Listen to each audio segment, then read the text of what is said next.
Welcome back. This is week 2 of our It's a Nice Song But Hard to Sing Lenten series.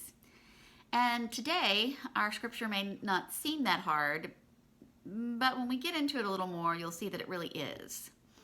It is one of my favorite kind of stories, not the hard part, but the type of story that it is one of my favorites in the New Testament, because it is yet another story, and there are many, where the disciples just don't get it. They are missing the point of what Jesus is about, missing the point of what Jesus is trying to do, and they're pretty clueless at times. And I like these stories because these are the people that Jesus specifically picked out, 12 people that Jesus said, these are the folks. I want to be my disciples. These are the folks who are going to launch this movement, a movement, by the way, which has lasted for over 2,000 years. And if Jesus could do that with this clueless bunch of ex-fishermen and ex-other things, imagine what Jesus can do with us. So that is why I like stories of clueless disciples. It is because I am often a clueless disciple, and it gives me hope. Now today's story, we don't have, usually Peter is involved in a story of clueless disciples. Peter's not in this story. He gets a break on this one, but it's James and John. And just after Jesus has just finished telling them, you know, Son of Man, I'm going to get whipped and stripped and I'm going to die. They're going to send me off to die. Bad things are going to happen to me because of what I'm doing here. I mean, he didn't mince any words. Right after that, James and John come and approach him and are like, can we sit on the right and left side of you? Which are places of prominence, places of power, places of proximity to power, which, as we all know, confers some power itself. And of course, this ticks the other disciples off that James and John think they're better than the rest of them. And I'm sure it caused all sorts of problems that we don't even read about here in Scripture. But first of all, Jesus says, you don't even know what you're asking, which is true. And I bet he wanted to say, were you not just listening to what I said? Because they probably weren't. Or it was one of those situations, you know how we do, we're so busy thinking about what we're about to say that we aren't paying attention to what the person talking is saying. I'd be willing to bet this was one of those instances. And then he goes on to throw a little shade and say, you know, I don't get to say who sits there. And besides, those are spaces reserved for people who are prepared.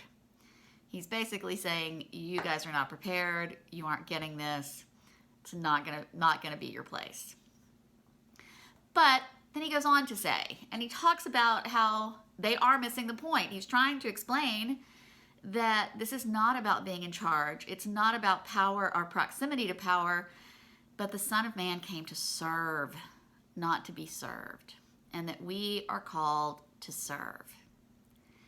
Now, on the face of this, I'm sure many of you who are watching are thinking, well, we serve, and I'd be willing to bet anybody who is watching this is a servant of Jesus Christ, and that you spend time in your life serving others, actively seeking ways to serve others and make the world a better place. I think we've got that serving part down. But what Jesus, I believe, is calling us to here is not merely a call to action to serve, but a different way of life and a different way of looking at the world that is so counter to the way our culture calls us to live. I think one of the things that makes it so hard to be a faithful servant in this success culture is that it's really even hard to define how successful we have been as servants. And we live in a culture that likes us to quantify our success. And if you're going to be a faithful servant, then show me how faithful you have been. Show me your spreadsheets. Show me your butts in pews, which is a big one of pastors. But you can't quantify lives transformed, people healed, communities changed, like you can money made, companies acquired, positions ascended to. So it really is a countercultural way of living, not in simply rejecting that success culture, but actually living into a culture where your success is not even quantified. We are just called to be faithful servants. No matter who listens, no matter who pays attention, no matter who says thank you, that we are called to serve. And some days that is really hard. But I invite you, as you go into this next week of Lent, to look for ways in which to serve. Not in big, grandiose ways that lots of people are going to notice, that are going to make big splashes and somebody from the media is going to come cover. Not those sorts of ways to serve, but small ways. In your own home, what if when you enter your home each night, or when you wake up each morning, you enter into that day with a servant's heart of how can I best serve the people around me? What if you walk into your work or your school or your community during the day with the attitude of how can I serve the people around me?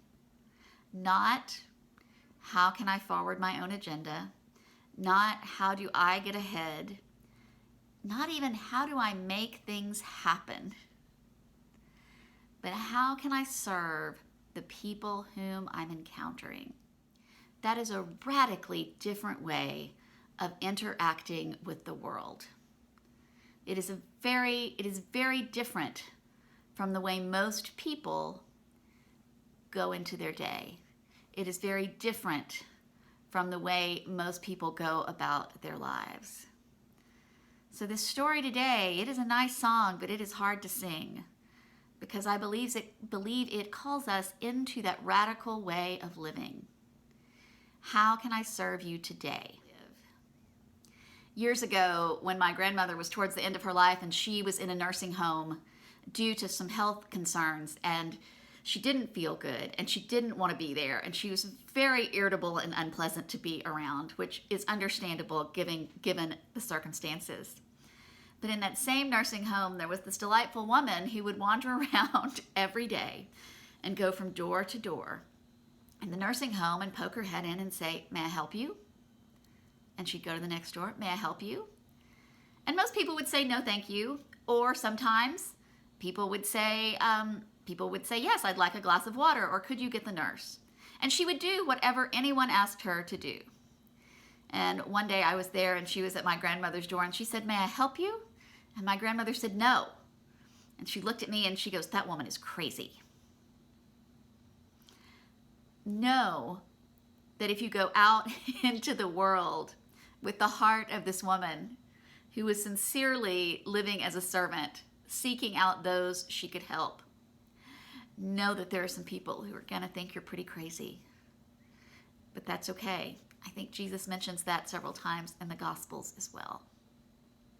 So have a good week in the second week of Lent.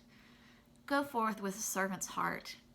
I guarantee you, your attitude of service and your willingness to serve others will be transformative not only to those whom you serve, but you will find that it is transforming for you as well.